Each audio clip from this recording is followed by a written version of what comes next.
सदगुरु सुखराम जी महाराज ने धन्य हो। सदगुरु युक्तिराम जी महाराज ने धन्य हो। सदगुरु स्वामी श्री कुशालदास जी महाराज ने धन्य हो। संत श्री ज्ञानेश्वरी बाई जी महाराज ने धन्य हो। गुरुदेव आपके धिन धिन हो, महाराज आपकी धिन धिन हो, महाराज आपकी धिन धिन हो। जन्म जन्म पछताव तो मानव देह के काज, राम सुमिर सुख राम कहे ये अवसर है आज। बोलो राम। महाराज कहते हैं कि नर्तन का पाना बड़े भाग्य की बात है। इस नर्तन में आ जाना ये बहुत बड़ा सौभाग्य है। उसमें सदगुरु का मिलना ये विशेष बात है।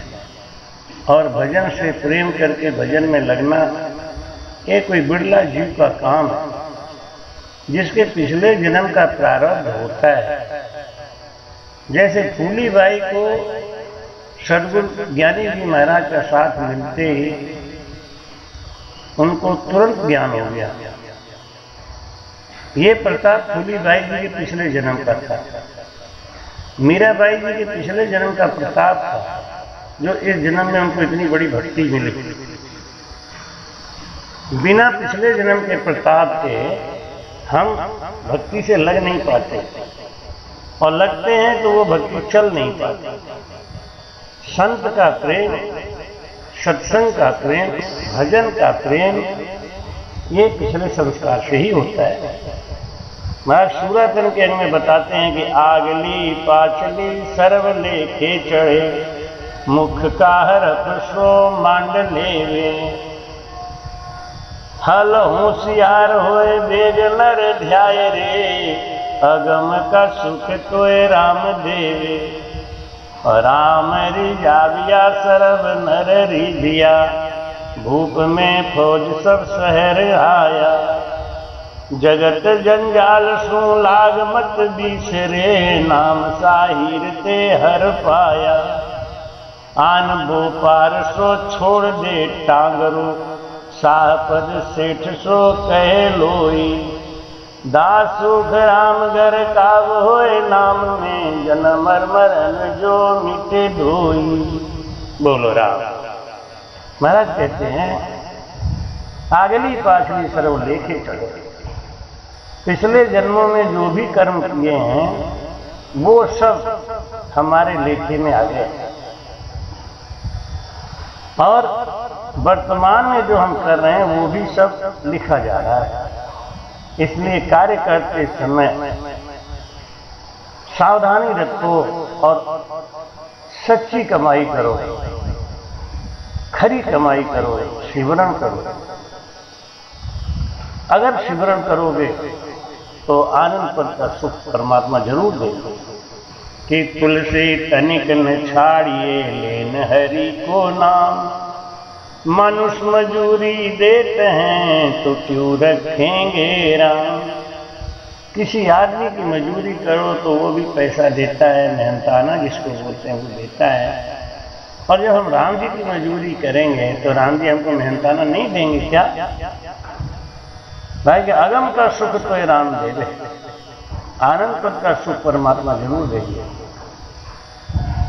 इसलिए क्या करो, राम रिझा दिया तो सर्व न रिझिया, जा पर कृपा राम की होई, ता पर कृपा करे सब कोई। जैसे राजा के प्रसन्न होने पर सारी फौज, सारी जनता उसकी कदर करती है, जिससे राजा प्रसन्न हो जाता है, ऐसे ही जिसपे राम जी की कृपा हो जाती है उस पर सबकी कृपा अपने आप हो जाती है। लेकिन राम जी का भजन करने के लिए जग के प्रपंच में न पड़ के परमात्मा को याद करना। 8 पहर 64 घड़ी हरि नाई विसारे, सो साधु संसार में बहुता हंस तारे। जो जगत के प्रपंच को छोड़ के परमात्मा का नाम रूपी हीरा प्राप्त करता है, वो संसार में विजयी हो गया। दो तरीके का व्यापार होता है, एक तो जो फेरी लगाते हैं और एक जो दुकान खोल के बैठे हैं और एक जो फैक्ट्री लगा के बैठे हैं। दोनों तीनों सामान बेच रहे हैं। फैक्ट्री लगा के जो बेच रहा है और जो दुकान लगा के बेच रहा है और जो फेरी करके बेच रहा है, तीनों सामान ही बेच रहे हैं। तीनों के फायदे में अंतर है और तीनों का सम्मान अलग अलग है। तुम्हारे कहते हैं आनबो पारसो छोड़ दे टांगरो। ये जो पीठ के ऊपर टांग के बस्ता और थैला लाद के गली गली मोहल्ले मोहल्ले में आवाज लगा के सामान बेच के फायदा कमा के घर गृहस्थी चला रहे हैं, वो भी मेहनत कर रहे हैं। ऐसे ही आन उपासना करने वाले भी भक्ति कर रहे हैं, लेकिन फायदा कितना है? जैसे एक मजदूर है, सुबह से लेकर शाम तक काम करता है, तो शाम को उसका मालिक उसको 300 रुपये पकड़ा देता है और उसका और मालिक का संबंध खत्म हो जाता है। लेकिन जो बड़े बड़े सेठ होते हैं, वो बड़े बड़े सेठों से जब व्यापार की डीलिंग करते हैं तो उनको कैश नहीं दिया जाता, चेक दिया जाता है, गुप्त चेक। यह राम भजन गुप्त चेक खजाने में सीधा जमा हो जाता है। आन उपासना ये कैसा है? ये लेबर करने जैसा है। दिन भर मेहनत किया, शाम को हाथ पोंछ के खड़े हो गए, जो महाराज तनख्वाह दे, हमें खाना पीना है। और मुनीर जी ने उनका हिसाब कर दिया और वो व्यवस्था। इसलिए अब सूरवीर तो दोनों है ना। एक जो पीठ के ऊपर थैला लाद के और गली गली मोहल्ले मोहल्ले दोपहरी में, ठंड में, बरसात में चिल्ला चिल्ला के सामान बेचता है, वो क्या मेहनत नहीं कर रहा है? क्या मेहनत वो भी कर रहा है, लेकिन वो सेठ नहीं कहलाता। लेकिन जो दुकान खोल के बैठा है वो भी मेहनत कर रहा है, जो फैक्ट्री खोल के बैठा है वो भी मेहनत कर रहा है। और इन तीनों में जो आलस करेगा उसका धन नुकसान हो जाएगा। शूरवीरता तीनों के लिए जरूरी है। जो गली गली मांग मांग के आवाज दे दे के जो सामान बेच रहे हैं, वहां भी शूरवीरता की जरूरत है। जो दुकान लगाए बेच रहे हैं उनको भी शूरवीरता की जरूरत है, और जो फैक्ट्री लगा के बैठे हैं उनको भी शूरवीरता की जरूरत है। ऐसे कर्मकांड की भक्ति करने वाले को महाराज कहते हैं कि आन गो पारसो छोड़ दे टांगरो, साहपद सेठ तो कहे लोई। क्यों? कि जब तक तू नाम में बरकरार नहीं होगा तब तक जन्मना और मरना नहीं छूटेगा। धन अकूत आए तब उसकी मनोकामनाएं पूरी होती हैं। अब केवल धन इतना आए कि वो दिन भर में कमा खा के रोटी खा ले, बस इतना ही बहुत है, तो वो इतना ही कर पाएगा, सेठ नहीं कहलाएगा। ऐसे ही जो अनुपासना की भक्ति है संसार में, वेद वेद लवेद की भक्ति है, सांख्य योग अष्टांग योग और नोदा भक्ति है, ये फल देती है तुरंत। सवेरे आदमी काम पे लगा, शाम को तुरंत पैसा मिल जाता है, लेकिन वो कोई बड़ा काम नहीं कर सकता। ऐसे ही महाराज कहते हैं जब तक भजन नहीं करेगा, केवल मंदिर में घंटा बजाएगा, मैं कहते हैं पहले शांति सरोवर में नहाया करो, पहले शांति सरोवर में नहाया करो, पीछे प्रभु जी का ध्यान लगाया करो, पीछे प्रभु जी का ध्यान लगाया करो।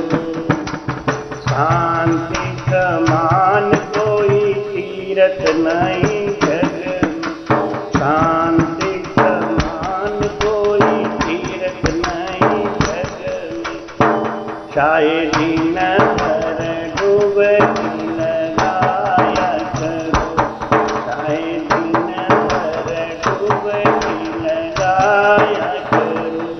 पहले शांति सरोवर में नहाया करो, शांति समान कोई जप नहीं जग में, शांति समान कोई जप नहीं जग में।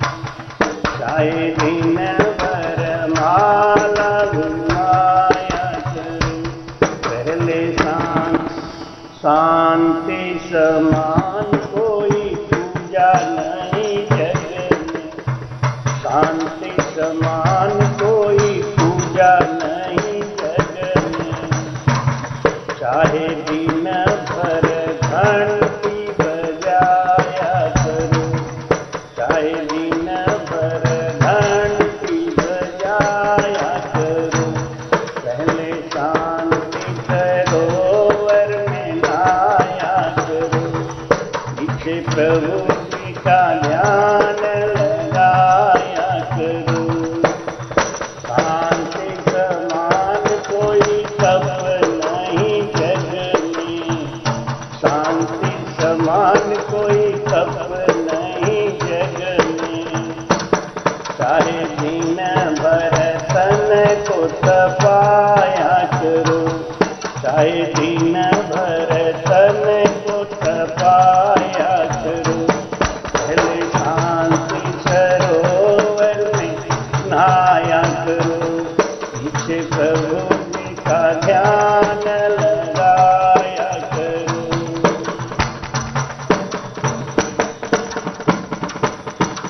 शांति समान कोई दान नहीं जग में, चाहे दिन भर नहाया लुटाया करो। पहले शांति सरोवर में नहाया करो, पीछे प्रभु जी का ध्यान लगाया करो। बोला महाराज कहते हैं पहले सत्संग में जाओ, सत्संग में जाके गुरु का ज्ञान धारण करके अपने सब इंद्रियों को बस में करने का प्रयास करें, तो हमारी आत्मा को शांति आएगी, सुकून आएगा, वो शांत हो जाएगा। उसके बाद में भजन होगा। क्योंकि कहते हैं महाराज कि बिनु सत्संग विवेक न होई, राम कृपा बिन सुलभ न सोई। बिना सत्संग के विवेक नहीं आता। भाई कहते हैं सूरतन के अंग में कि जन्म हर मरण मिटावणो दुर्लभ है, बहुत दुर्लभ है। पुनरपि जननम पुनरपि मरणम के चक्कर से बाहर निकलना। बादशाह शीश को चाल आवे, जैसे बादशाह के पास पहुंचना बड़ा कठिन। सात सर लंग के पार पे लो लहे, ये मुख सात जो इंद्रियां हैं, दो आंख, दो कान, दो नाक, एक मुंह और बाथरूम का रास्ता, जननेंद्रिय दोनों गुदा द्वार। सात इंद्रियों को बस में करके सात संलग्न के पार पेलो लय, तीन नौखंड को जीत जावे। तीन नौखंड, तीन मतलब खंड पिंड और ब्राह्मण और नौखंड, लाखों नाड़ियों के बीच में शब्द का अनुभव करता हुआ सब व्यक्तियों में बस करके संसार से विरक्त होकर राग द्वेष को छोड़कर पांच विषयों को काबू करके काम क्रोध मद लोभ अहंकार को बस में करके फौज को चार निशान पा।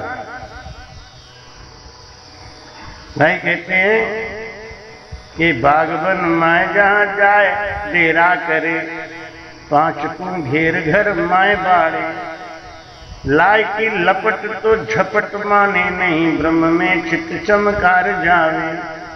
दास सुख राम या बिद जन जीत सी, जन्म संसार में नाय पावे। संसार में कौन जन्म नहीं पाएगा जो पांचों विषयों पे काबू पा लिया, काम क्रोध मद मोह अहंकार को वश में कर लिया, राग द्वेष को छोड़ चुका है, पांच को घेर घर माए बाड़े, पांच विषयों को काबू करके महाराज कहते हैं काम क्रोध मद मोह अहंकार लाए की लपट है, ब्रह्म में चित्त चमका जाए। ब्रह्म की भक्ति आत्म चेतन के आधार से सत्सत की भक्ति चित्त लगा के करना महाराज कहते हैं वो शूरवीर है और उससे भक्ति होगी। ये ब्रह्म की भक्ति संत सूरजन साज से ये कठिन काम है, कोई सूरवीर इसको साजता है। मोर मोर दारते नाए होवे और कायरा कपटियां कोस हजारे दूज घट नाए ताह झोरे। ये कायरों की भक्ति नहीं, सूरवीरों की भक्ति है। भाई कहते जो शीश धरनी पर धर न सके वो प्रेम गली में आए क्यों, जो शीश धरनी पर धर न सके वो प्रेम गली में आए क्यों, जो प्रेम नगर में रहते हैं उन्हें बाबरा बाबरा कहते हैं, जो ताने जग के सह न सके वो प्रीतम से नैन मिलाए क्यों। जिसको संसार को तानों से डर लगता है वो ये भक्ति नहीं कर सकता, ये छुप छुपा के भक्ति होने वाली नहीं है। ये शूरवीर की भक्ति है। मूढ़ मुर्दार से ना हुए कायरा कपटियां कोस हजार है, कायर और कपटी लोगों से ये भक्ति कोसों हजार है। दूज घट नाए निकाह जोवे। भाई कहते ब्रह्म को जो बाहर ढूंढते हैं, घट में ब्रह्म का ध्यान नहीं करते हैं, वो कायर है। तो कपट रखने वाले उनसे भक्ति नहीं हो सकती।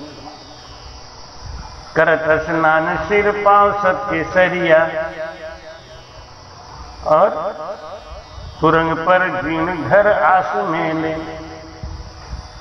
जो शूरवीर है वो ना परिवार का मोह करते हैं ना शरीर का मोह करते हैं, उनको एक लक्ष्य दिखाई देता है दुश्मन के ऊपर अपना फतह करना।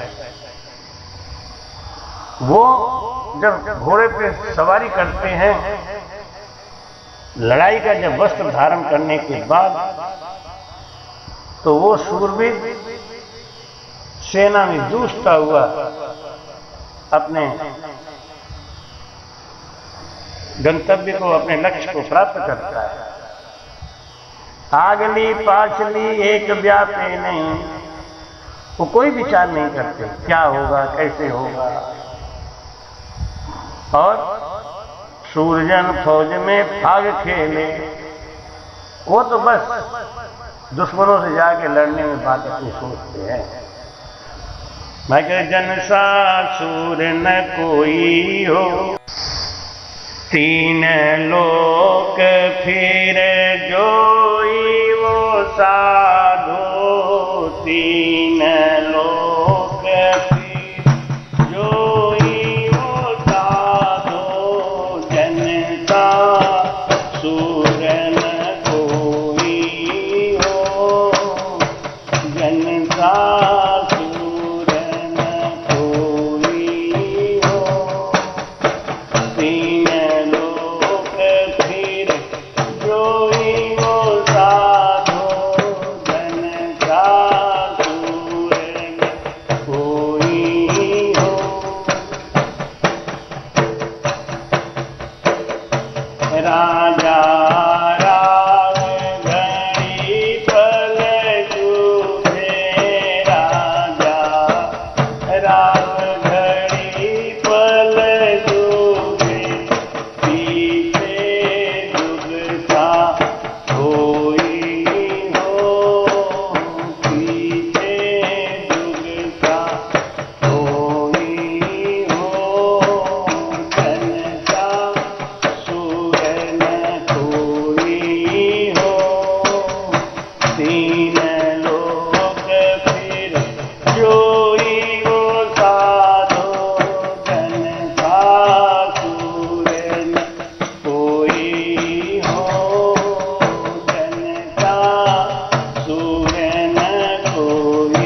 महाराज कहते हैं कि साधु से ब्रह्म की भक्ति करने वाले सदगुरु सुखराम जी महाराज कहते हैं कि ये ब्रह्म की भक्ति कोई शूरवीर साधु संत कर सकता है, जिसको आगे पीछे का कोई चिंता नहीं है, जगत के लाज और शर्म की कोई चिंता नहीं है, जिसको जीने मरने की कोई चिंता नहीं, वही तो अशोक चक्र और परमवीर चक्र का विजेता बनता है।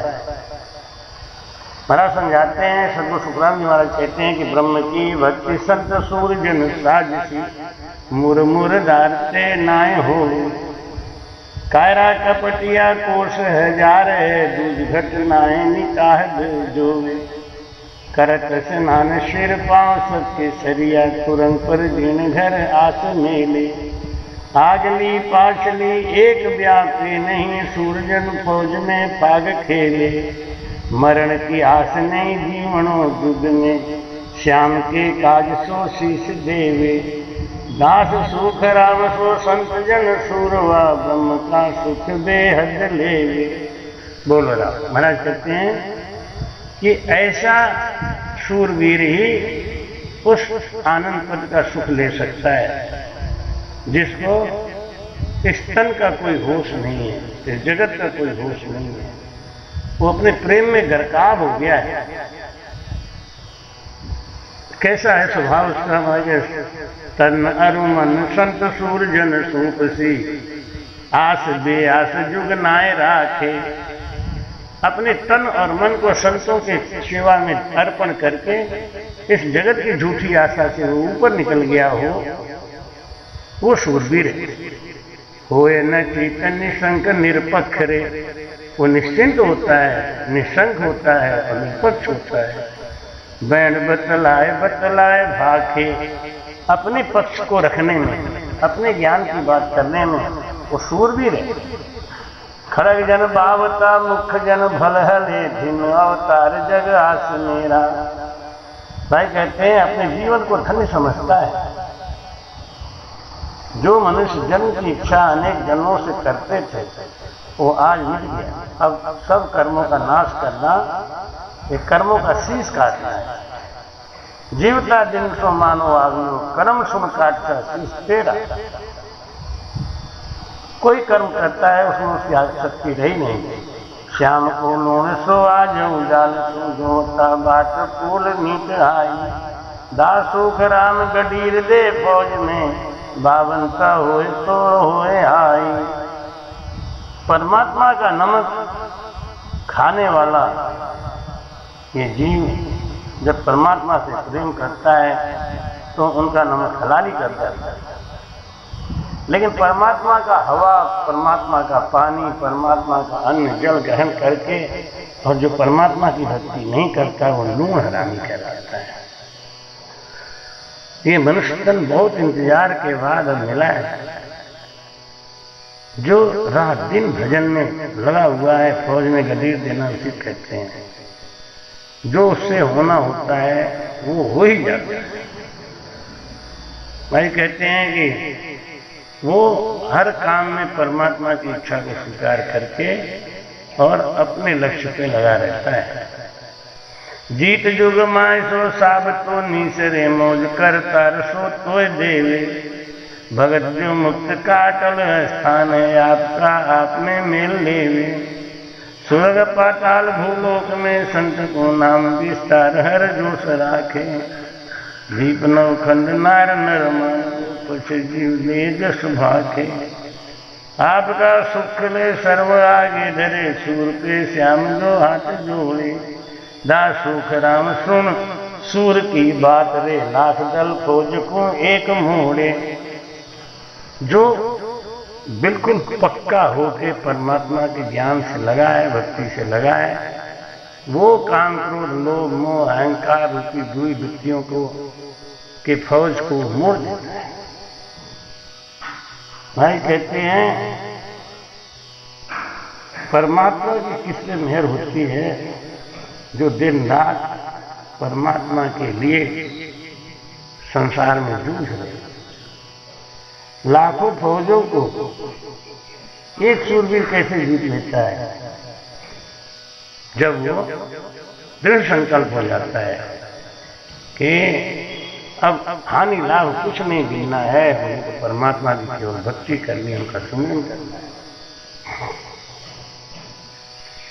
सूर हर वीर के कौन आड़ो फिरे, सूरवीर को कोई रोकने वाला है नहीं। ताके सिराय को भेड़ बोले, उसके सामने जाके कौन लड़ सकता है। भाग सिर लाए में ढाई को डाक सी, जलत जा खिल सो कौन खोले। धरती आग में कौन कूद सकता है, जलती अग्नि में जाकर कौन किवाड़ खोल सकता है। जिस स्त्री में सत प्रकट हो जाता है वो स्त्री मतवाले हाथी की तरह सती हो जाती है, कोई रोक नहीं सकता। सत्य किरण नार में सांझ प्रकाशी, मद में मंत जिसुन होई। इंद्र की फौज सो ब्रह्मा के वचन दे, उलट ना फेर सो देख कोई। इंद्र की फौज और ब्रह्मा के वचन को कौन फेर सकता है। चंद्र रवि कौन के कौन आड़ो फिरे, सूर्य चंद्रमा के हवा के कौन आड़ा फिर सकता है, कोई रोक सकता है। गंगजू जमन उलटाए घेरे, दासु ग्रामीण संत जन सूर के, बापड़ी जगत श्लोक कहाँ फेरे। मैं फरमाते हैं कि सच्चे सूरवीर संत को जगत के मनुष्य भक्ति भजन करने से कोई नहीं रोक सकता, जो सत्य है। राम।